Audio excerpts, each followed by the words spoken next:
La Sicile, terre de cannoli, de volcans et des grands-mères prêtes à se battre si tu oses dire que leur sauce a besoin de plus de sel. C'est le berceau des films de mafia, la maison de l'Etna, littéralement le boss final des volcans, et l'île où même les citrons ont un goût dramatique. Et de cette île vient l'un des plats de pâtes les plus sous-estimés. Les pâtes à la saucisse italienne et au fenouil. C'est audacieux, aromatique et ça frappe plus fort qu'un retournement de situation dans le parrain 2. C'est le genre de pâte qui te fait fermer les yeux et dire Mamma mia. On les prépare ensemble. Bienvenue à Tano Stable. Aujourd'hui, on prépare des pâtes à la saucisse italienne et au fenouil. Un plat très proche de mon cœur parce qu'il vient directement de l'île dont ma famille est originaire. C'est rustique, puissant et c'est le genre de pâte qui parfume toute la cuisine avec une odeur qui fait apparaître des gens comme par magie en disant « Il y en a pour moi aussi ». Et avant qu'on commence, n'oublie pas de liker la vidéo et de t'abonner à la chaîne. Ça aide la recette à atteindre plus de gens affamés. Allez, on commence la préparation. On démarre avec le fenouil. Le fenouil, c'est un de ces goûts que tu adores ou que tu détestes. Il n'y a pas de juste milieu. J'ai grandi avec, donc pour moi, ça a le goût de la maison. Mais si tu n'aimes pas de panique. Remplace-le par des champignons, du chou-fleur, des courgettes, n'importe quoi que tu peux transformer en sauce. Tant que ça cuit et que ça fond, ça marche. Et bien sûr, j'ai déjà oublié d'appuyer sur Record. Pour nettoyer le fenouil, enlève la couche extérieure et coupe les tiges vertes. Ne les jette pas,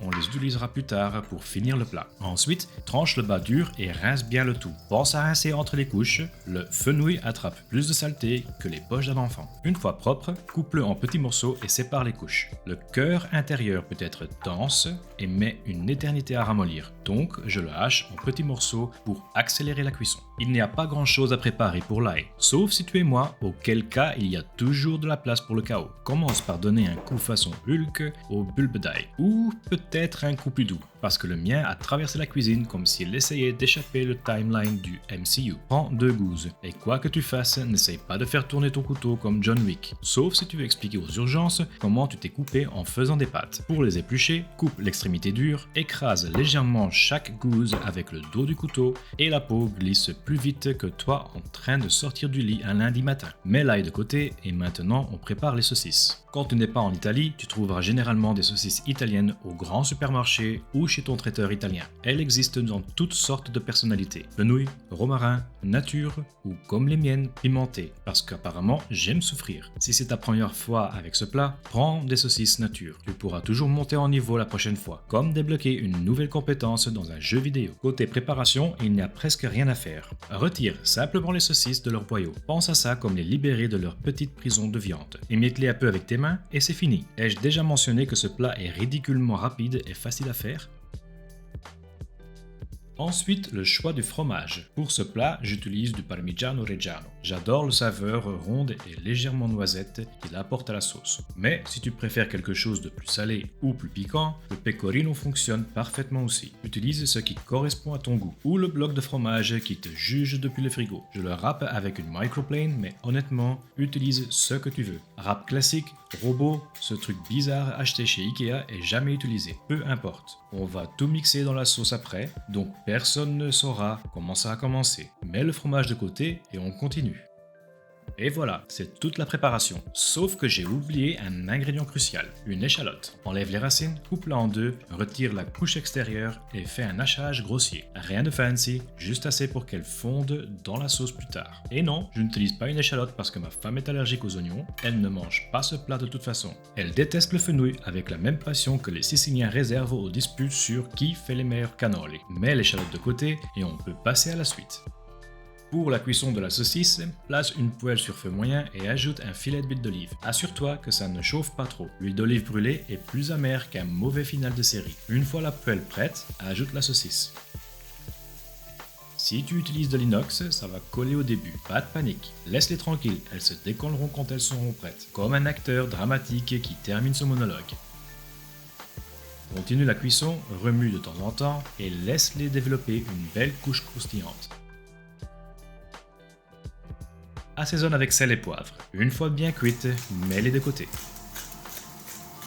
Pour la construction de la base, dans la même poêle, ajoute un peu plus de l'huile d'olive et l'ail. Laisse-le infuser l'huile un petit moment de romance, puis ajoute le fenouil et l'échalote en mélangeant pour bien tout enrober. Assaisonne avec piment, sel et poivre. Pour déglacer, j'utilise un peu de vin blanc, mais si tu ne veux pas de vin dans ta sauce, l'eau fonctionne très bien. Mélange rapidement et laisse cuire jusqu'à ce que le fenouil et l'échalote soient assez tendres pour être mixés. En général, ça prend autant de temps que la cuisson des pâtes. Pour la cuisson des pâtes, pendant que le fenouil ramollit, mets une casserole d'eau sur le feu et sale-la comme la mer. Salato come il mare, ou comme on dit en Sicile, salato come lo mare. Quand ça bout bien, ajoute les pâtes de ton choix. Courtes, longues, fancy, pas chères, peu importe. Cette sauce fonctionne avec tout. N'oublie pas de remuer le fenouil de temps en temps pour éviter que ça brûle. Quand le fenouil est tendre, les pâtes devraient être à 2-3 minutes de la fin. Prends une tasse d'eau de cuisson, ton or liquide. Pour le mixage de la sauce, dans le blender, le mélange de fenouil, fromage, une bonne quantité d'eau de cuisson. Astuce, n'ajoute pas trop d'eau au début. Tu peux toujours la rendre plus liquide, mais tu ne peux pas la dédiluer. Mixe jusqu'à obtenir une sauce épaisse et crémeuse. Pour l'assemblage final, retourne à la poêle pour 1 minute. Ajoute la saucisse, puis réchauffe-la. Puis ajoute les pâtes, suivi de la sauce. Mélange bien, puis remue jusqu'à ce que les pâtes soient bien enrobées et brillantes. Et voilà, un bol de réconfort sicilien. Transfère les pâtes dans une assiette, ajoute un peu de fromage et termine avec les pluches de fenouil qu'on a gardées. Et voilà, une vraie pasta sicilienne fière, avec saucisses et fenouil. Ce plat me réchauffe le cœur à chaque fois. Merci d'avoir regardé et comme toujours, bon appétito, ciao ciao.